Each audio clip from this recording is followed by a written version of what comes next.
আর তে ক্লাসরুমে পাশাপাশি বসে আছে। তে কন্টিনিউয়াসলি ব্লাশ করছে, ওর নার্ভাস ফিল হচ্ছে একটু আগের ঘটনাগুলো মনে করে। অন্যদিকে জাংকুক দূর থেকে তেকে এমন ব্লাশ করতে দেখে মিটমিট করে হাসছে। জাংকুকের বাঁকা হাসি দেখে তের আরও বেশি নার্ভাস ফিল হচ্ছে, আরও বেশি লজ্জা পাচ্ছে সে।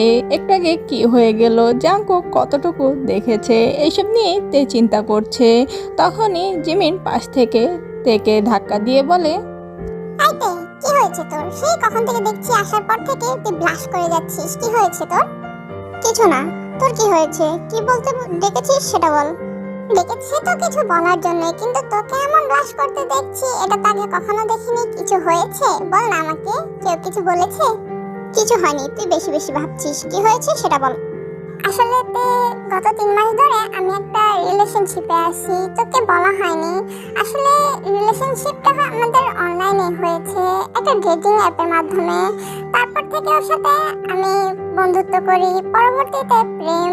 3 মাস হলো আমরা সম্পর্কে আছি, কিন্তু হঠাৎ করে আজকে ও আমার সাথে দেখা করতে চেয়েছে, আর আমি ওকে হ্যাঁ বলে দিয়েছি। আমার খুব নার্ভাস ফিল হচ্ছে, আর আমি একা যেতে পারবো না, তাই তোকে আমার সাথে যেতে হবে। তুই কি পাগল হয়েছিস? আমি কাবাবের হাড্ডি হতে যাব কেন? তুই তো বয়ফ্রেন্ডের সাথে দেখা করতে যাবি, সেখানে আমাকে টানার কি মানে আছে? দেখ না করিস না, তোকে না আমার মানে আছে তো।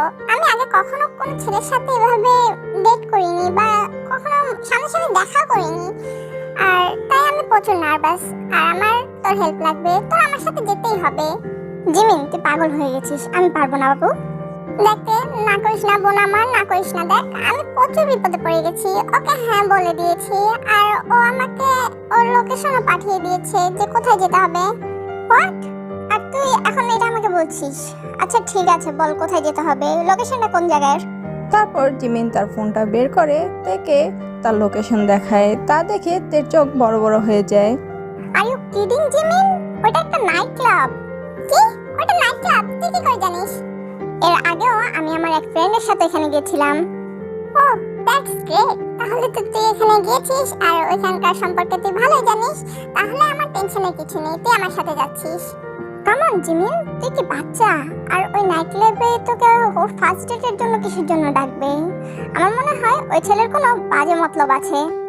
তেমন কিছুই না, ওইখানে সবাই যায় এনজয়ের জন্য। হয়তো ও এন্টারটেইনমেন্টের জন্য ওইখানে নিয়ে যাচ্ছে, আর এখনকার যুগে নাইট ক্লাবে যাওয়াটা স্বাভাবিক, তাই না? এই কথা তুই বলছিস Jimin? I can't believe this. ও দেখো কে বলছে এই কথা, যে কিনা অলরেডি তার ফ্রেন্ডের সাথে সে নাইট ক্লাবে ঘুরে এসেছে। যাই হোক, তোর এই ফ্রেন্ডটা ছেলে ছিল না মেয়ে?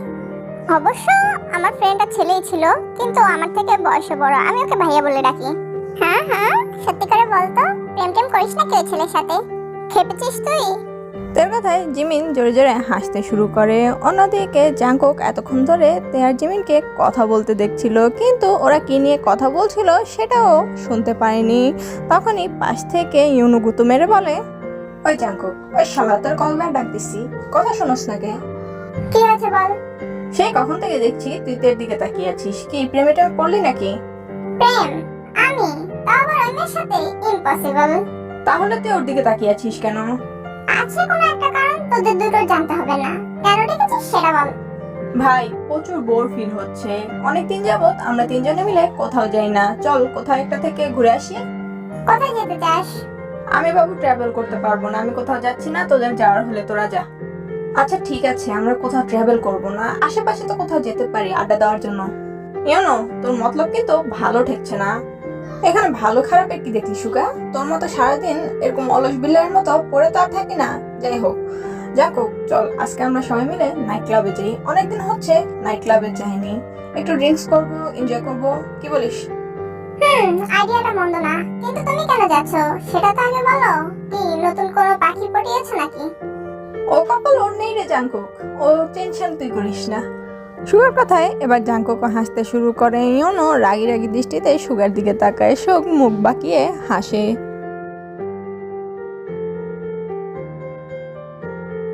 তে নাইট ক্লাবের সামনে দাঁড়িয়ে আছে। তে বারবার করে নাইট ক্লাবের দিকে তাকাচ্ছে। নাইট ক্লাবের লাল নীল বাতি জ্বলছে কিন্তু সে ভিতরে যাচ্ছে না। তার কারণ হচ্ছে যার জন্য এখানে আসে সেই এখনো পর্যন্ত এখানে উপস্থিত হয়নি। জিমিন এখনো আসেনি, তাই সে নাইট ক্লাবের সামনে দাঁড়িয়ে আছে। কিছুক্ষণ পর জিমিন সেখানে উপস্থিত হয়। জিমিনের সাথে আরেকটি মেয়ে আছে, তাকে দেখে তের ভ্রু কুঁচকায়। ফাইনালি তুই এসেছিস। আর রোজ তুমি এখানে? হ্যাঁ, আমি এসেছি এনজয় করার জন্য, আর জিমিনের সাথে এসেছি, অতএব টেনশনের কিছু নেই।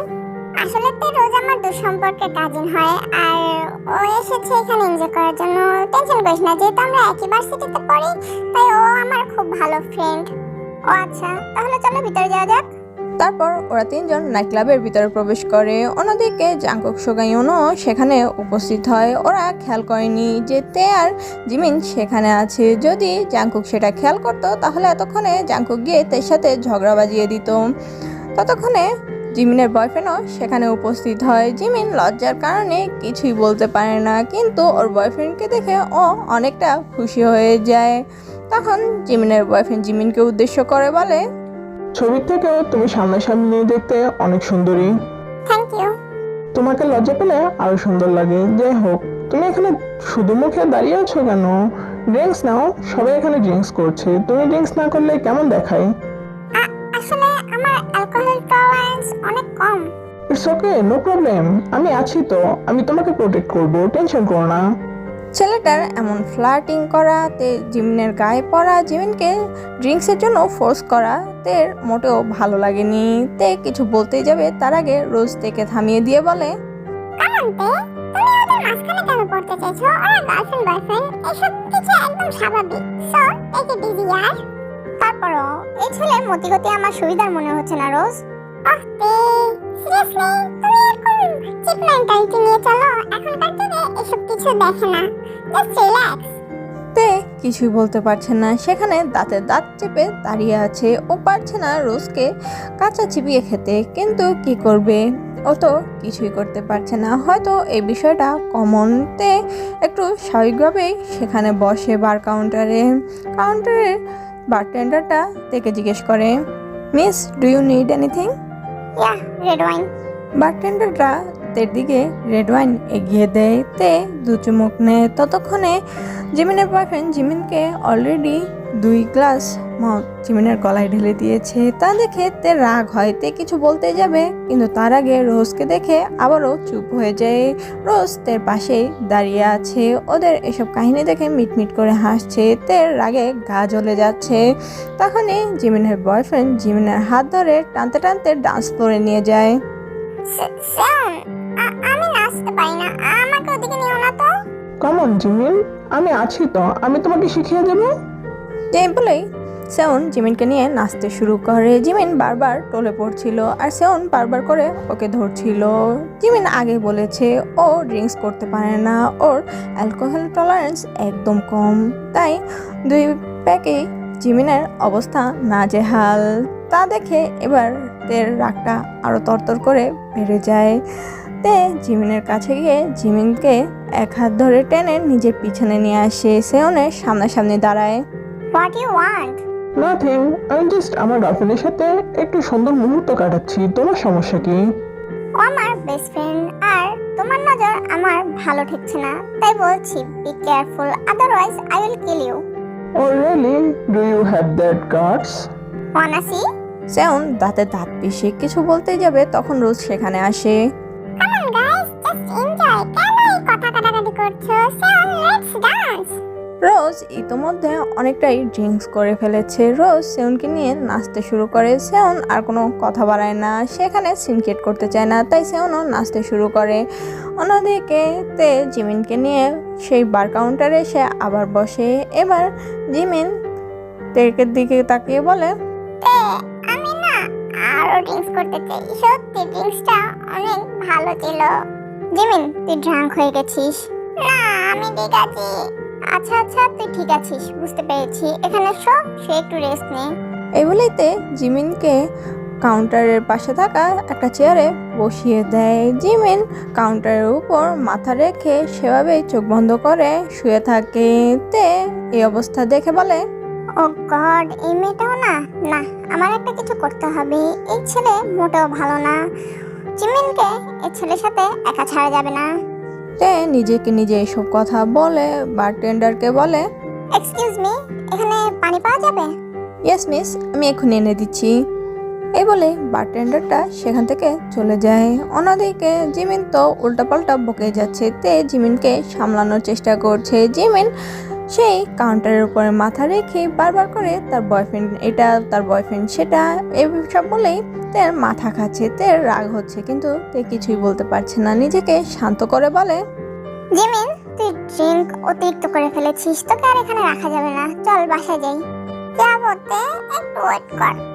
এই বলে জিমিন আবারও কাউন্টারে নিজের মাথাটা এলিয়ে দেয়। এবার তে প্রচুর বিরক্ত হচ্ছে জিমিনের এসব কাজে, কিন্তু তে কিছুই বলতে পারছে না। ও তো ড্রাঙ্ক, ও কি করছে কি বলছে ও নিজেও জানে না। তাই তে নিজের রাগটা সংযত করে জিমিনকে সামলানোর চেষ্টা করে। অন্যদিকে বারটেন্ডারটা এসে বলে, মিস, এই যে আপনার পানি। এই বলে একটা গ্লাস সে কাউন্টারে রাখে। তে মাথা নাড়িয়ে আবারও জিমিনকে সে সামলাতে শুরু করে। ততক্ষণে আরেকটা কাস্টমার এসে সেই বারটেন্ডারকে একটা ড্রিঙ্কসের অফার করে। ড্রিঙ্কস সে সার্ভ করে, কিন্তু সেই লোকটা সেই ড্রিঙ্কসটা না নিয়ে আবারও ডান্স ফ্লোরে নাচতে চলে যায়। তে মাথা ঘুরে তার পেছনে কাউন্টারে তাকায়, দেখে যে দুটো পানির গ্লাস রাখা আছে। তা দেখে তে ভ্রু কুঁচকায়। পানি দিতে বলেছি দুটো গ্লাস, যাই হোক, একটা বোধহয় জিমিনের জন্য আরেকটা আমার জন্য, ভালোই হয়েছে। এই বলে তে পানির গ্লাসটা হাতে নিয়ে জিমিনকে কোনো রকমে খাইয়ে দেয়, আর অন্য গ্লাসটা নিজে খেয়ে ফেলে। তে জানতেও পারেনি যে সে হাই লিকুইডের অ্যালকোহল খেয়ে ফেলেছে। পানির টেস্টটা অন্যরকম লাগাতে তে ভ্রু কুঁচকায়। এটার টেস্ট এমন কেন? পানির টেস্টটা এমন না, মনে হয় অ্যালকোহল আমি অতিরিক্ত খেয়ে ফেলেছি, তাই এমন লাগছে আমার কাছে। যাই হোক, তে আর বেশি একটা মাথা ঘামায় না। তের এবার কেমন যেন মাথা ঘুরতে শুরু করে। তে মনে করে যে অতিরিক্ত ড্রিঙ্কস করার কারণে ওর বোধহয় চক্কর আসছে। তে উঠে দাঁড়ায় আর জিমিনকে সেখানে থাকতে বলে সে ওয়াশরুমের দিকে এগোতে শুরু করে। তখনই তে কারোর সাথে ধাক্কা খেয়ে পড়ে যেতে নিলেই সামনে থাকা ব্যক্তিটি সাথে সাথে ওর কোমর জড়িয়ে ধরে। আরে বাস, আমার তো এখানে এসেও শান্তি নেই, নাইট ক্লাবেও এই মাথা মোটা এসে আমার সাথে ধাক্কা খায়। তে পিটপিট করে চোখ তুলে তাকায় আর জাংকুককে দেখে ও মিনমিন করে বলে, সরি খাম্বা, আমি ইচ্ছা করে তোমার সাথে ধাক্কা খাইনি, আমি তো হাঁটছিলাম, কিন্তু রাস্তার মাঝখানে খাম্বা কোথা থেকে চলে এসেছে কে জানে। তের এমন কথা শুনে পাশ থেকে সুগার ইউনু মিটমিট করে হেসে ওঠে। জাংকুকের বেশ রাগ হয়, কিন্তু ততক্ষণে সে বুঝতে পারে তে অতিরিক্ত ড্রাঙ্ক। এটা দেখে জাংকুকের এবার চোয়াল শক্ত হয়ে যায়। হোয়াট দ্য হেল, তুমি ড্রিঙ্কস করেছো আর ড্রিঙ্কস করে এভাবে মাতালের মতো এদিক সেদিক ঘুরে বেড়াচ্ছো? হ্যাঁ, আমি মাতাল না তো, আমি হ্যাঁ ড্রিঙ্কস করেছি, তবে বেশি না, একটু। আমি জাস্ট একটা রেড ওয়াইন নিয়েছি আর কিচ্ছু খাইনি। রিয়েলি? শুধুমাত্র একটা রেড ওয়াইনে কেউ এতটা মাতাল হতে পারে? সত্যি বলছি আমি। হোয়াটএভার, কার সাথে এসেছো তুমি? একা কেন এখানে? আমি এসেছি জিমিনের সাথে। জিমিন বার কাউন্টারে বসে আছে, রোজও আসে ওর সাথে। একথা শুনে সুগার ইউনুর দিকে তাকিয়ে জাংকুক বলে, এই তোরা দুটো যা তো, গিয়ে ওই দুইটাকেও ধরে নিয়ে এখানে। জাংকুকের কথায় ওরা দুজন মাথা নাড়িয়ে বার কাউন্টারের সামনে যায়। গিয়ে দেখে যে সেখানে শুধু রোজ বসে আছে আর রোজ কন্টিনিউয়াসলি ড্রিঙ্ক করে যাচ্ছে। তা দেখে ওরা দুজন সেখানে যায়, রোজকে থামানোর চেষ্টা করে। সুগা রোজকে জিজ্ঞেস করে, রোজ, তুমি এখানে জিমিন কোথায়? জিমিন? সে আবার কে? দেখ এই গাদি কি বলে, ও কোথায় আছে ও নিজে জানে। উফ ইউনো, এসব নিয়ে তর্ক না করে ওকে জিজ্ঞেস কর যে জিমিন কোথায় আছে। রোজ, তুমি জানো? আমি জানবো না, আমি সবচেয়ে সুন্দরী মেয়ে রোজ। ভাই এ পুরো টাল্লি হয়ে আছে, এখন যদি ওকে আমি বলি লেফট ও বলবে রাইট। তো তুই কি মনে হয় ও জিমিনের টোটাল ঠিক এক্সাক্ট লোকেশন আমাদের দিতে পারবে? জিমিন কোথায় আছে বলতে পারবে? তে তো বলেছে ও এখানেই ছিল রোজের সাথে। রোজ আছে, তাহলে ও কোথায়? একমাত্র রোজই বলতে পারবে, ওকে জিজ্ঞেস কর। আচ্ছা করছি, রাখছিস কেন? এই বলে ইউনো আবারও রোজকে সোজা করে দাঁড় করিয়ে জিজ্ঞেস করে, রোজ, জিমিন কোথায়? তোমার কাজিন সিস্টার? ও জিমিন, ও তোর বয়ফ্রেন্ডের সাথে গেছে।